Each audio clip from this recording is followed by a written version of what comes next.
না, একটু বেরিয়েছেন। কোনো উত্তর নেই। অনেকক্ষণ দাঁড়িয়ে থেকে কমল একটু একটু করে ঘুরে দাঁড়ালো। না, কেউ নেই।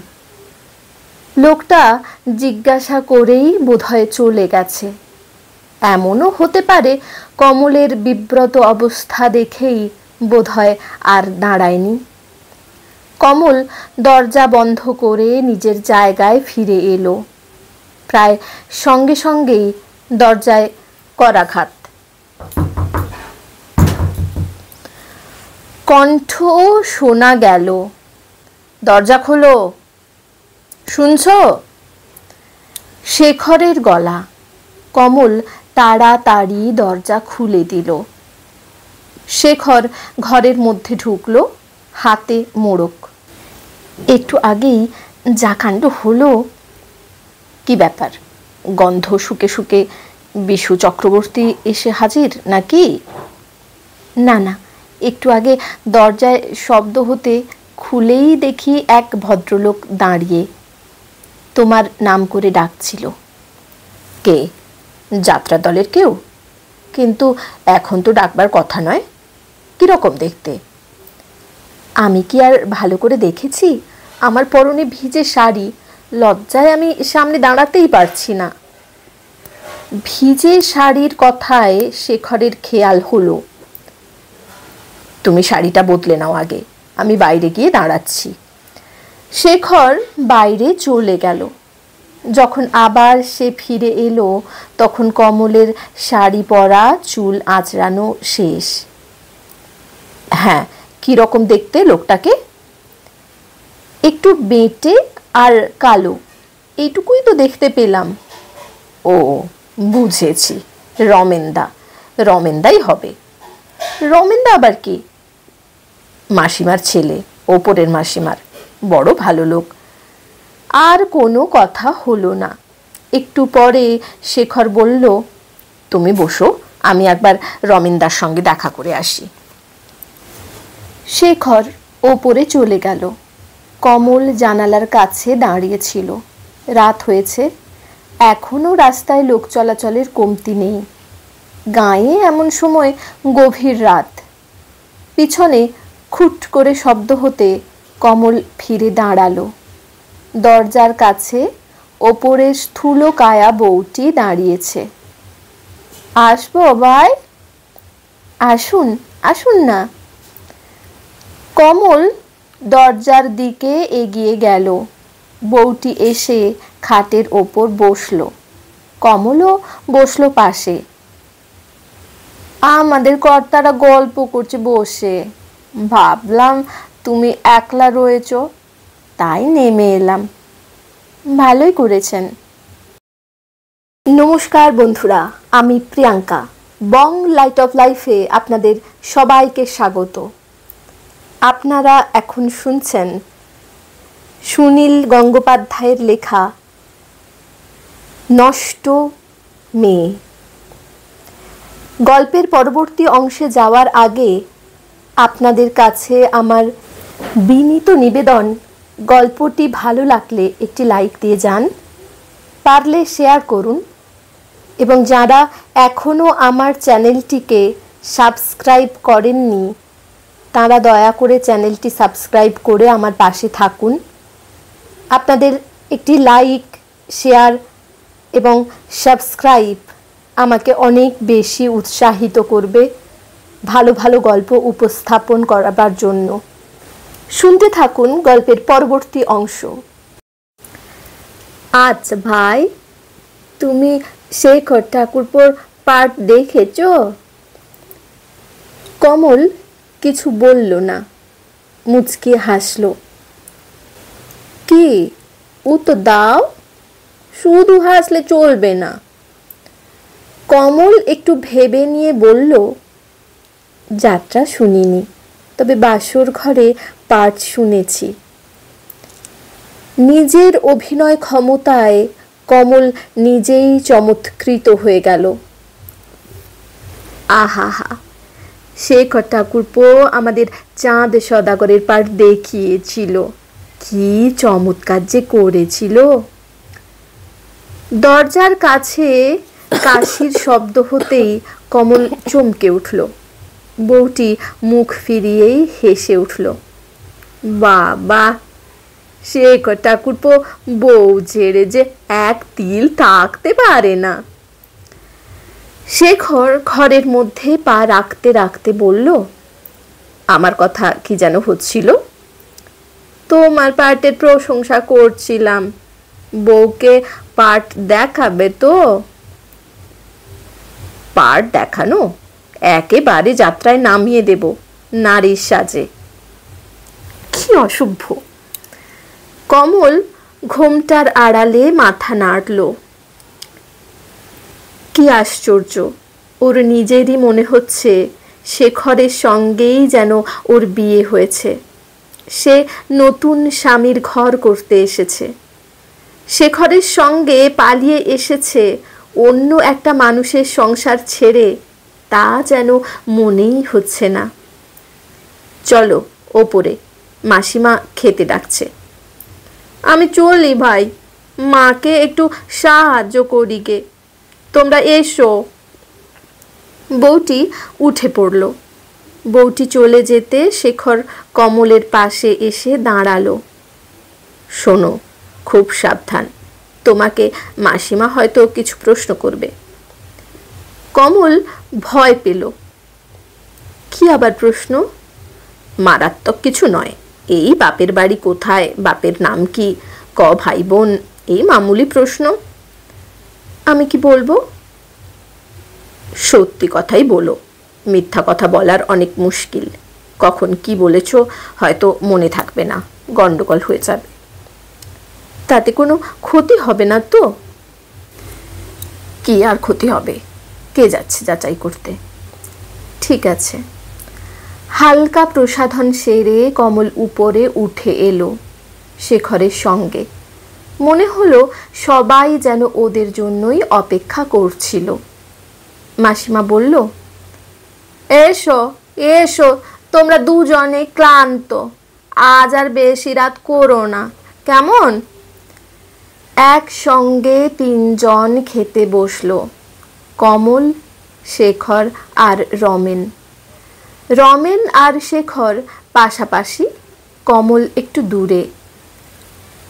বিশেষ প্রশ্ন নয়, মাসিমা শুধু জিজ্ঞাসা করলো, বাপের বাড়ি কোথায়? কমল বাপের বাড়ির গাঁয়ের নাম বলল, ব্যাস, আর কিছু নয়। জানান্তিকে কমল একবার বউটিকে জিজ্ঞাসা করেছিল, আপনি খাবেন না? বউটি ঘাড় নেড়েছে, না ভাই, মাকে সাহায্য করতে হবে। খাওয়া দাওয়া শেষ করে নেমে আসার মুখে মাসিমা বলল, সময় পেলেই চলে আসবে ওপরে, আমরাও যাব। কমল ঘাড় নাড়ল। সারা রাত কমল ঘুমাতে পারল না। শেখর তাকে ঘুমোতে দিল না। বলল, আজ আমাদের ফুলশয্যা, জানো তো? অন্ধকারে শেখর দেখতে পেল না। কমলের দুটো চোখ জলে ভরে উঠল আর এক ফুলশয্যা স্মরণ করে। সে ফুলশয্যায় ফুল ছিল, কোমল ফুলের স্তবক, কিন্তু মানুষটা পাষাণ কঠিন। আর আজ কোনো সমারোহ নেই, ফুলের একটি পাপড়িও নয়, কিন্তু মানুষটার তুলনা হয় না। অবশ্য এত সহজে একটা মানুষকে বিচার করা যায় না, করা সম্ভব নয়। আজ শেখর ভালো আছে, আদরে আদরে কমলকে আচ্ছন্ন করে ফেলেছে। কিন্তু কিছুদিন পর কমল যখন পরিধেয় বস্ত্রের মতন পুরনো হয়ে যাবে, দেহের কোনো রহস্য আর গোপন থাকবে না, তখন হয়তো শেখর বিশু হয়ে যাবে, নতুন এক দেহের সন্ধানে পুরনোকে পরিহার করবে। পরে কার কি হবে কিছুই বলা যায় না। বর্তমানই জীবন। কমল দুহাতে সেই বর্তমানকে আঁকড়ে ধরল, বাঁচবার আগ্রহ। বিশুর সংসারে সে 6 মাস ছিল, কিন্তু এখানে পুরো 4টে মাসও কাটল না। 2 দিন হলো শেখর নেই, যাত্রা দলের সঙ্গে বাইরে গেছে, 3-4 জায়গায় ঘুরবে। কমলের কোনো অসুবিধে নেই, মাসিমারা দেখাশোনা করছে, সময় কাটাচ্ছে সরজু বৌদির সঙ্গে গল্প করে। এক সন্ধ্যাবেলা গা ধুয়ে কমল শাড়ি পরছিল, দরজায় ধাক্কা। শাড়িটা তাড়াতাড়ি গায়ে জড়িয়ে নিয়ে বলল, কে? দরজাটা খুলুন। ইদানিং কমল দরজায় একটা ফুটো করে নিয়েছিল, চোখ রাখলে বাইরের লোককে দেখা যায়। লোকটাকে কমল চিনতে পারল না। ভয়ের কিছু নেই, ওপরে সবাই রয়েছে। কমল দরজা খুলে দিল। লোকটি একবার কমলের দিকে চোখ বোলালো, তারপর মুখটা নিচু করে বলল, সর্বনাশ হয়েছে, শেখরদা মারা গেছে। একটু একটু করে চোখের সামনে কালো একটা ছায়া নেমে আসতে শুরু করলো। মাটি দুলছে। একটা কিছু অবলম্বন না পেলে কমল ছিটকে মাটিতে পড়ে যাবে। কোনো রকমে অসংলগ্ন কয়েকটা কথা উচ্চারণ করলো। মারা গেছে? না না না, হতেই পারে না, এ অসম্ভব, এ অসম্ভব। লোকটা কণ্ঠস্বর আরো মৃদু করল, দাদার দেহ নিয়ে এসেছি। কমল তীব্র আর্তনাদ করে উঠল। সিঁড়ি দিয়ে রমেন নামছিল। সে দ্রুত পায়ে ছুটে এলো। শুধু মুখটা খোলা, সারা দেহ ফুলে বোঝাই। যাত্রার দলের লোকেরা এপাশে ওপাশে বসে রয়েছে। কমল সব খবর পেল। গৌতমপুর জমিদার বাড়িতে বায়না ছিল, নল দময়ন্তী পালা, শেখর নল। বই প্রায় শেষ, শুধু একটা দৃশ্য বাকি। সাজঘরে গরমকালে শেখর বাইরে দাঁড়িয়েছিল। হঠাৎ পায়ে একটা কি কামড়ালো। প্রথম কয়েক মিনিট শেখর আমল দেয়নি, ভেবেছিল ইঁদুর, কিন্তু একটু পরেই যন্ত্রণায় চিৎকার করে উঠল। দলের আর সবাই যখন ছুটে এলো তখন শেখর বিষে অচেতন। ওঝা এলো, ডাক্তার এলো, কিন্তু কিছুই হলো না। কাছে ইটের পাজা ছিল, কালকেউটের আস্তানা। সব কথাগুলো কমলের কানে যায়নি। সে তখন মাসিমার কোলের উপর নিঃশব্দ হয়ে পড়ে রয়েছে। মাসিমা খুব করল, সরজু বৌদিও সব সময় সঙ্গে রইল, সান্ত্বনা দিল, বোঝালো অদৃষ্টের ওপর কারো হাত নেই। কিন্তু এভাবে অনন্তকাল চলতে পারে না। কমলের একটা ব্যবস্থা করা প্রয়োজন। রমেন চুপি চুপি বেরিয়ে গেল। পরের দিন ফিরল থমথমে মুখ নিয়ে। দারুণ ব্যাপার, বুঝলে? কি হলো? আমি শেখরের মামাতো ভাইয়ের কাছে গিয়েছিলাম। মামাতো ভাই এদের চেনা, কয়েকবার সে শেখরের কাছে এসে থেকেছে। বড় ভাই। শেখরের বউয়ের কথা শুনে সে তো অবাক। বললে, শেখর বিয়ে করেছে আর আমরা জানি না? আশ্চর্য কাণ্ড। বউয়ের চেহারার বর্ণনা দিলাম, নামও বললাম। শেখরের মামাতো ভাইয়ের স্ত্রী বলল, সর্বনাশ, আমাদের চক্রবর্তী বাড়ির বউ নয় তো? নামে চেহারায় মিলে যাচ্ছে। আর শেখর ঠাকুরপো যাবার দিন থেকে বউটাও নিখোঁজ। রমেন এবার নিজের মতামত দিল। আমারও গোড়া থেকে কেমন সন্দেহ হচ্ছিল। বউটাকে নতুন কোণে বলে মোটেই মনে হয়নি। দেখা গেল এ বিষয়ে মাসিমা আর সরজু বৌদিও একমত। তাদেরও নাকি সমস্ত কেমন সন্দেহজনক মনে হয়েছিল। রমেন বলল, কাল সকালে শেখরের মামাতো ভাই এখানে আসবে, স্বচক্ষে সবকিছু দেখে যাবার জন্য। কমল কাঠ হয়ে দাঁড়িয়ে পড়ল। একলা একলা কমলের ভালো লাগছিল না, তাই সে ওপরে উঠে আসছিল। যেটুকু কানে গেল সেটুকু যথেষ্ট। সর্বনাশ যখন আসে তখন বুঝি এমনি করেই আসে, একলা নয়, একসঙ্গে এক ঝাঁক আসে। পা টিপে টিপে কমল নেমে এলো। কাল তার পরীক্ষা, সতীত্বের যাচাই। তার দুঃখের দিক, বেদনার দিকের কথা কেউ ভাববে না। সবাই আঙুল দেখিয়ে বলবে কলঙ্কিনী নারী, একটা সংসার জ্বালিয়ে আর একটা সংসারে ঢুকেছে। অসতীর পাপে এ সংসারের মানুষটিও শেষ হয়ে গেল। আলনা থেকে গোটা তিনেক শাড়ি বের করে কমল আর একটা পুরনো শাড়িতে জড়িয়ে নিল, সেই সঙ্গে ব্লাউজ। বাক্স থেকে টাকাগুলো নিল, চটি জোড়া পায়ে গলিয়ে দরজা খুলে বাইরে এসে দাঁড়ালো। একবার পিছন ফিরে দেখল, ফেলে যাওয়া ছোট্ট সংসার চোখের জলে ঝাপসা হয়ে উঠল। রাস্তায় লোকের কমতি নেই। কমল হাত নেড়ে একটা সাইকেল রিক্সা থামালো। কিধার মাইজি? স্টেশন। কমল নির্দেশ দিয়ে সাইকেল রিক্সায় উঠল। মজুরির বিনিময়ে সাইকেল রিক্সা তাকে নৈহাটি স্টেশনে নিয়ে যাবে। স্টেশন থেকে সারা ভারতবর্ষের সঙ্গে লাইনে লাইনে যোগাযোগ। যদি অর্থ থাকে কমল যেখানে ইচ্ছা যেতে পারে, ট্রেন বদলে বদলে। স্টেশনে খুব ভিড়, ভিড়ই এখন কমলের পছন্দ, তার আত্মগোপনের পক্ষে সুবিধাজনক। তবে আর কেউ তার খোঁজ করবে না। রাত্রে খাবার সময় তার খোঁজ পড়বে। সরজু বৌদি রোজকার মতন সিঁড়ির ওপর থেকে তাকে ডাকবে।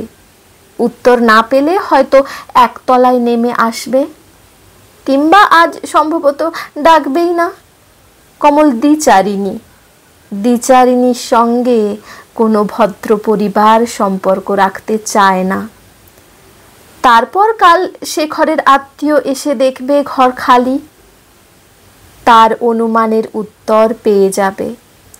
বাড়ির বউ পালিয়ে এসে আর একজনের সঙ্গে ঘর বাঁধার চেষ্টা করেছিল।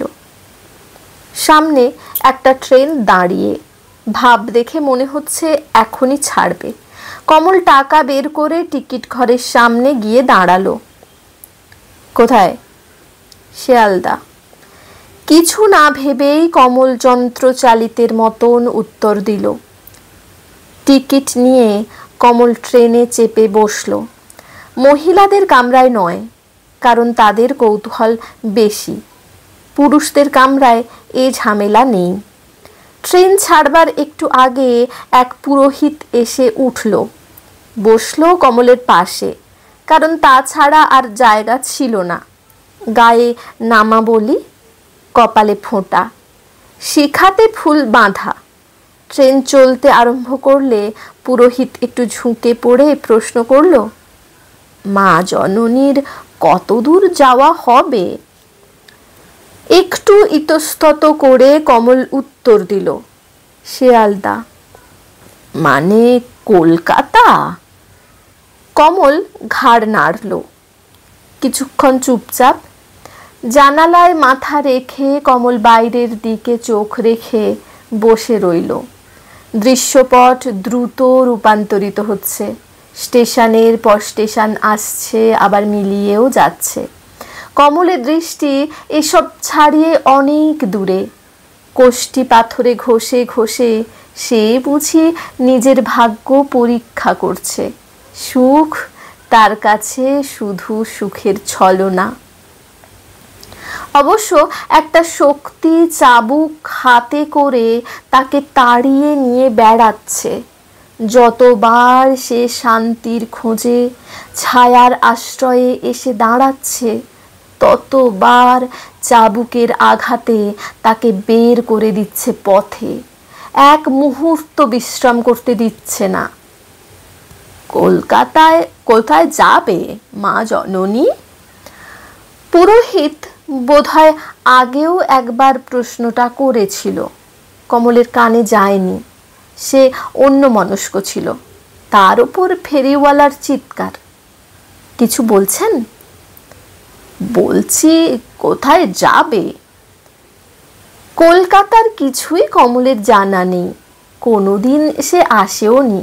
শুনেছিল দাদারা শ্যামবাজারে থাকতো, তারপর চাকরি পেয়ে বাইরে চলে গেছে।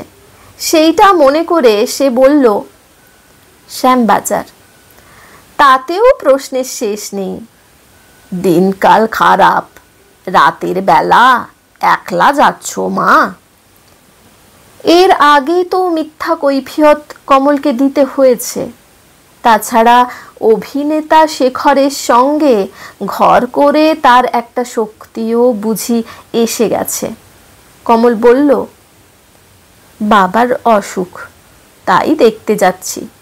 সঙ্গে যাবার মতন কেউ নেই। স্বামী? বলতে গিয়েই পুরোহিত থেমে গেল। কমলের সিঁথির দিকে তার নজর পড়ল। সাদা সিঁথি, হাতে একটা চুড়ি রয়েছে। সোনার কিনা বোঝা যাচ্ছে না, কিন্তু রঙিন। ট্রেন যখন শিয়ালদা পৌঁছলো তখন রাত প্রায় 10টা। কমল নামল। এই পর্যন্ত তার ছক করা ছিল, কিন্তু এরপর জনসমাকীর্ণ বিরাট নগরী। প্ল্যাটফর্মে দাঁড়িয়েও কমল শহরের গতিশীলতার আভাস পাচ্ছে। চঞ্চল প্রাণ বন্যা বয়ে চলেছে। কোথায় যাবে কমল? মা জননী, একটা কথা ছিল। পুরোহিত পাশে এসে দাঁড়িয়েছে। কমল কিছু বলল না, শুধু চোখ ফেরালো। আমিও শ্যামবাজারের দিকে যাব, ট্যাক্সিতে যাব। তোমার যদি কোনো অসুবিধা না হয় আমার সঙ্গে যেতে পারো। যেখানে নাম্বার নেমে যাবে। এছাড়া কমলের পক্ষে আর উপায় বা কি? একটা রাত না হয় প্ল্যাটফর্মে কাটিয়ে দেওয়া যায়, কিন্তু তারপর? তার দেহ আছে, দেহে যৌবন আছে, মাংসলোভী সারমেয়র অভাব নেই। কি করে কমল নিজেকে বাঁচাবে? তার চেয়ে ট্যাক্সির মধ্যে পুরোহিতের দুটো পা জড়িয়ে ধরে বলবে, বাবা আমাকে বাঁচান, আমাকে আশ্রয় দিন। আপনার বাড়িতে ঝিগিরি করব। শুধু এক মুঠো অন্ন, মাথার উপর একটু আচ্ছাদন, আর পশুদের হাত থেকে বাঁচবার জন্য আড়াল, আর কিচ্ছু দরকার নেই। ট্যাক্সিতে উঠল দুজনে। মহাত্মা গান্ধী রোড দিয়ে যাবার সময়ে পুরোহিত বলল, রাস্তার নাম আর বাড়ির নামটা বলে দাও মা, তোমাকে একেবারে বাড়ির সামনে নামিয়ে দেব। কমলকে কিছু আর বলতে হলো না। নামাবলির ভিতর থেকে একটা লোমশ হাত এগিয়ে এলো। কি একটা চেপে ধরল কমলের নাকে। উগ্র ঝাঁজ, সারা শরীর ঝিমঝিম করে উঠল। অন্ধকার নামলো চোখের সামনে। কমল চেতনা হারালো। যখন জ্ঞান ফিরে পেল, দেখলো একটা ছোট খাটে শুয়ে আছে। মাথার ওপর পাখা ঘুরছে, নীলাভ বাতি। মাথার কাছে একটা প্রৌঢ়া। কমলকে চোখ খুলতে দেখে বলল, বাঁচালে বাছা, যা ভয় হয়েছিল। পিঠের ব্যামো আছে নাকি? ভাগ্যে বেচারা মোটরে ছিল, নইলে কি কাণ্ড যে হতো। কমল কথা বলবার চেষ্টা করল, পারল না। শরীর বেশ দুর্বল, মাথাটা ভার। ভালো করে প্রৌঢ়াকে দেখতে লাগলো। কালো রং, কাঁচা পাকা চুলের মাঝখানে মোটা সিঁথি। একটা হাতে বিরাট ওজনের একটা অনন্ত দেখা যাচ্ছে। সারা মুখে মেচেদার ছাপ। কোথায় এলো কমল? কার বাড়িতে? পুরোহিত নাকে একটা ওষুধ শুকিয়ে অজ্ঞান করে দিয়েছিল, সেটুকু তার বেশ মনে আছে। কমলের কাতর অনুনয় বিনয় সব পাথরে প্রতিহত হয়ে ফিরে এলো। প্রৌঢ়া মিশি মাখা দাঁত বের করে হেসে বলল, কাকে কি শেখাচ্ছ গো মেয়ে? এই করে আমার 56টি বছর কাটলো। বাপের অসুখের চুতো করে কোথায় পালাচ্ছিলে? কোন নাগরের ইশারায়? এই সব নিয়ে তর্ক করতে কমলের আর ভালো লাগে না। সত্যি যদি জিজ্ঞাসা করে, চলো দেখাবে, চলো শ্যামবাজারে তোমার বাপের বাড়ি, কোথায় তোমার অসুস্থ বাপ, তখন কমল কি বলবে? তার চেয়ে ভাগ্য তার হাত ধরে যে পথে নিয়ে যাচ্ছে সে পথেই চলুক, এ একরকম ভালো।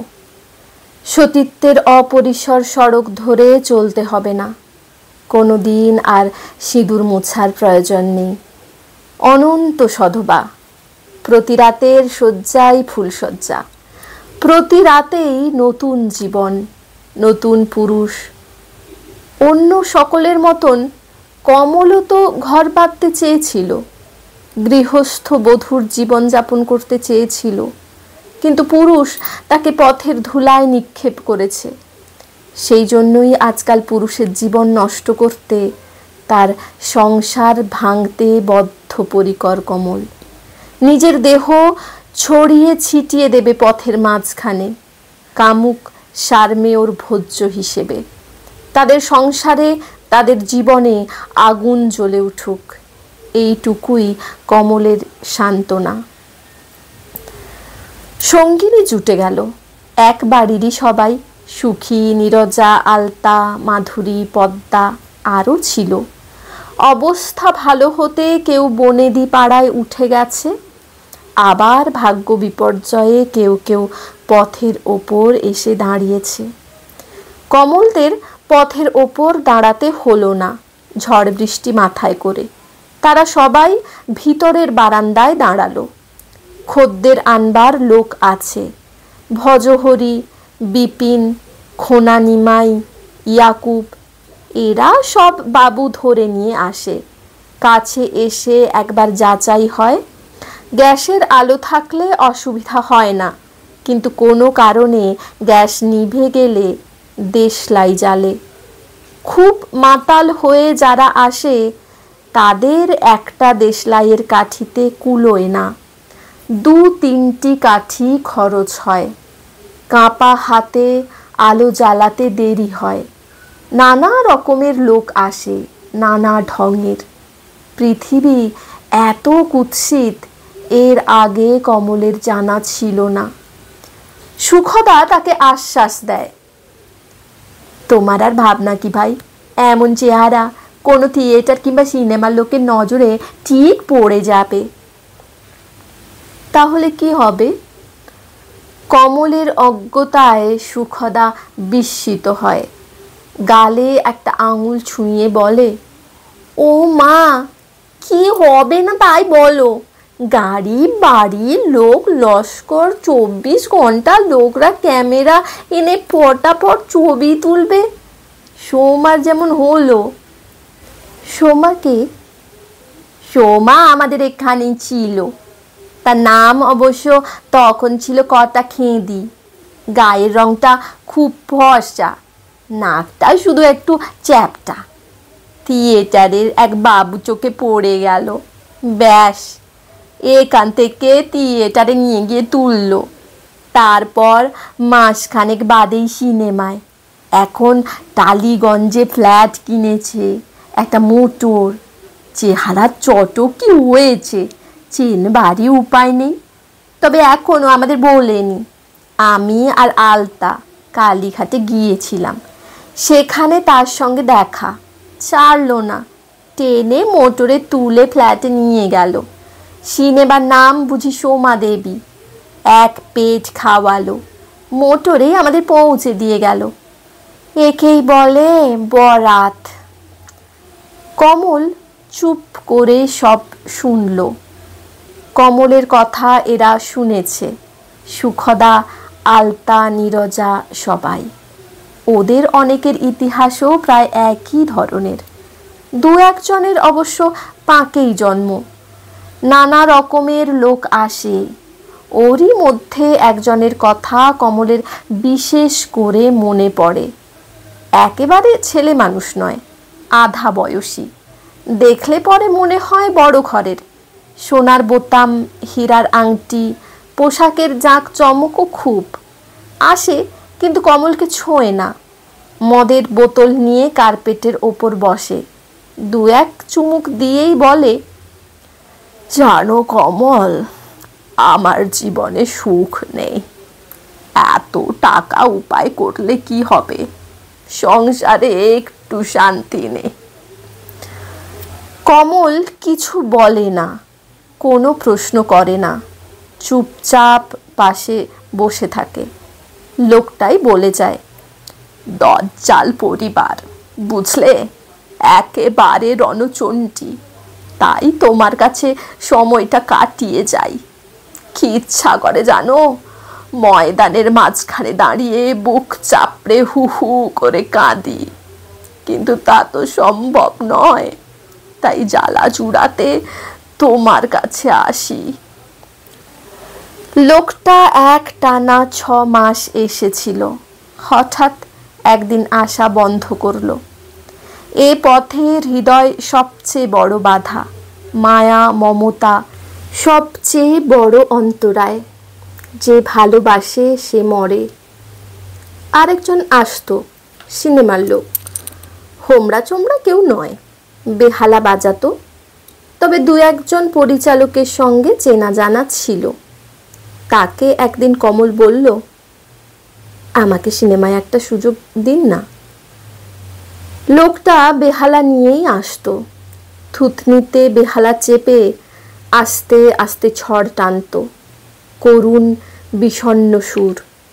বেহালা থামিয়ে বলল, থুর থুর, ও একটা লাইন নাকি, ওখানে যেতে আছে? কেন, বাড়ি গাড়ি নাম, খারাপটা কি? ঘটা মেয়ের তেমন ভাগ্য হয়, বেশিরভাগই তো এক্সট্রা সেজে দিন কাটায়। তাছাড়া পরিচালকদের ঝোঁক কেবল ভদ্র ঘরের মেয়েদের দিকে। তারা লাইন করে দাঁড়ায়, সব বিয়ে MA পাস। বেশ আছো তোমরা, খুব ভালো আছো। আর কমল কিছু বলেনি। গল্পটা কেমন লাগছে কমেন্ট করে জানাতে কিন্তু ভুলবেন না। আর আপনারা কি ধরনের বা কার লেখা গল্প শুনতে চান সেটিও কমেন্ট করে জানালে আমার গল্প চয়নে বিশেষ সুবিধা হবে। ধন্যবাদ।